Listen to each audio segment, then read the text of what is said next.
You open your phone, and there right on the screen, without even searching for it, is someone else's life, presented perfectly.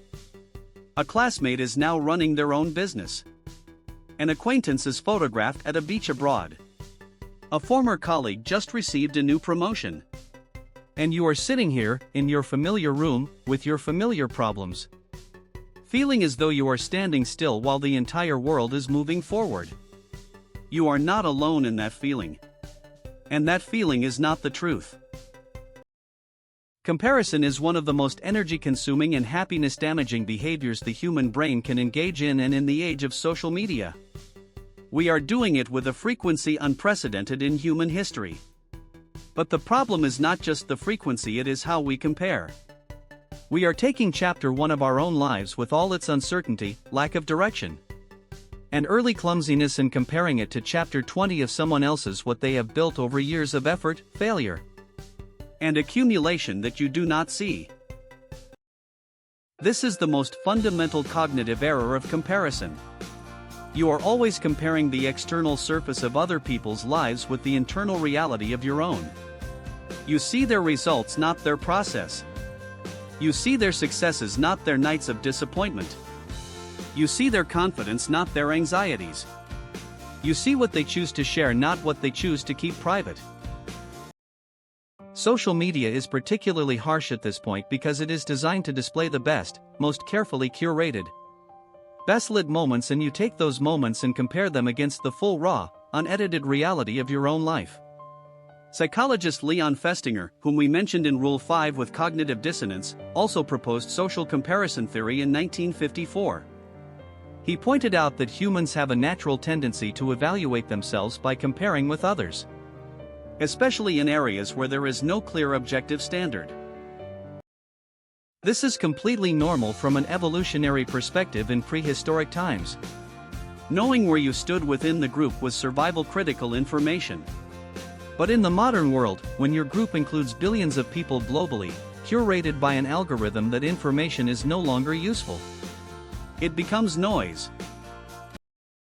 Festinger divided social comparison into two types. Upward comparison, comparing yourself with someone you perceive as better than you, and downward comparison, comparing yourself with someone you perceive as lesser than you. Upward comparison in the right dose can be motivating. You see something achievable and feel inspired. But constant upward comparison without the right framing, which is exactly what social media delivers, creates chronic feelings of inadequacy, anxiety, and declining self-esteem. A 2018 study published in the Journal of Social and Clinical Psychology, conducted by Melissa Hunt and colleagues at the University of Pennsylvania, tracked 143 university students over 3 weeks. The first group continued using social media as normal. The second group was limited to a total of 30 minutes per day across Facebook, Instagram, and Snapchat.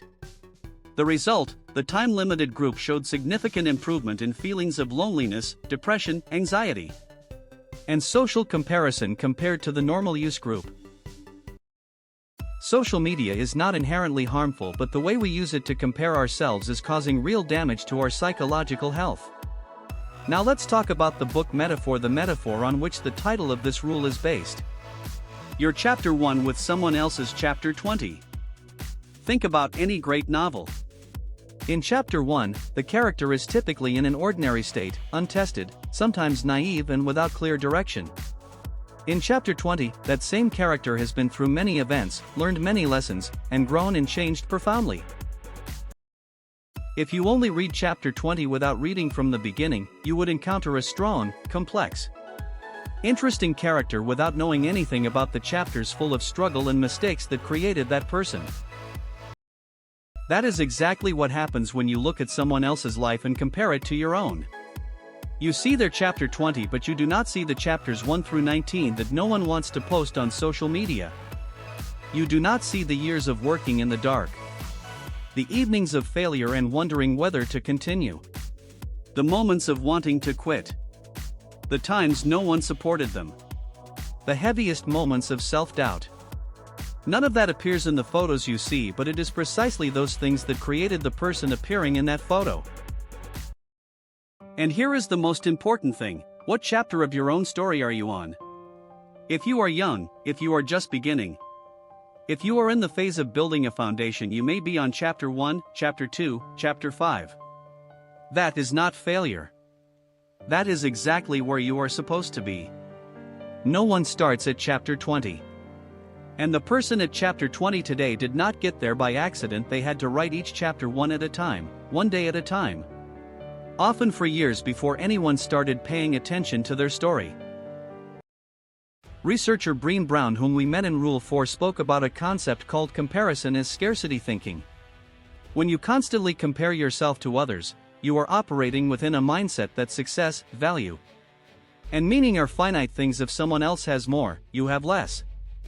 But this is a fundamental error. Life is not a fixed-size pie that everyone is competing to get a larger slice of. Someone else's success does not reduce the success available to you. Someone else's growth does not take the opportunity for your growth away. Each person's journey is unique, not in competition with anyone else's. There is a psychological phenomenon particularly linked to the online world called FOMO, fear of missing out. FOMO is defined as the anxiety that others are having better, more meaningful, more exciting experiences that you are missing. Research by Andrew Przybylski at the University of Oxford shows that FOMO has a strong correlation with unmet fundamental psychological needs such as the need for connection, competence, and autonomy. In other words, FOMO is often not really about what others are doing. It is a signal that you are disconnected from what truly matters in your own life. The solution to comparison is not to stop looking around entirely, but to change how you look and what you look at. There are 3 important shifts to make. The first shift, from comparing with others to comparing with your yesterday self. The most effective comparers do not ask, where am I relative to them? They ask, where am I compared to myself last month, last year, 5 years ago? This is the only form of comparison that is genuinely useful, because it measures your real progress on your real path, not someone else's path. When you look in that direction, the story is often completely different. You realize you have come further than you thought. The second shift, from using social media to compare to using it to learn and connect. This is a difference of intention. Why are you looking at someone else's life? If you are seeking inspiration, lessons, and new perspectives from people doing things you care about, that is good use. If you are looking to judge whether you are good enough, that is the trap.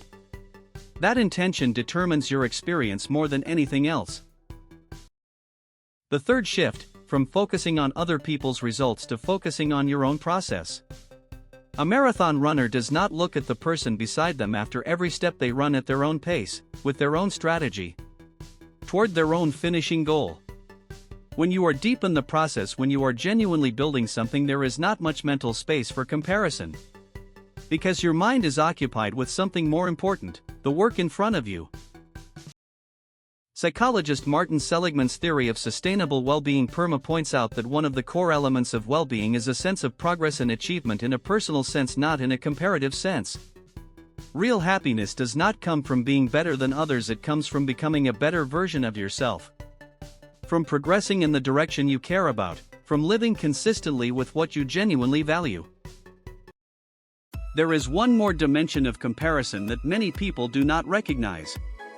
Comparison harms you not only when it makes you feel lesser, it also harms you when it makes you feel superior to others. Downward comparison, looking down to feel better, creates dangerous complacency, blurs the need for growth, and places your self-esteem in something very unstable, your relative position compared to others. When the person you compare against changes, and they will, your sense of superiority changes with it. This is why any form of comparison is not a solid foundation on which to build self-worth. Each of us is writing a story that no one else can write because no one else has the same combination of experiences, personality, values, and path as you do. Your story may currently be in its early chapters, many things still unclear, many things still unresolved, many questions still unanswered. But that is how every great story begins. Not from chapter 20. From chapter 1 with all its imperfection and uncertainty. The question is not where you are. The question is whether you are moving forward in your own story or standing still because you are too busy looking at someone else's. Like and subscribe so you never miss the next rule. Comment below, what chapter of your story are you on and where is it headed?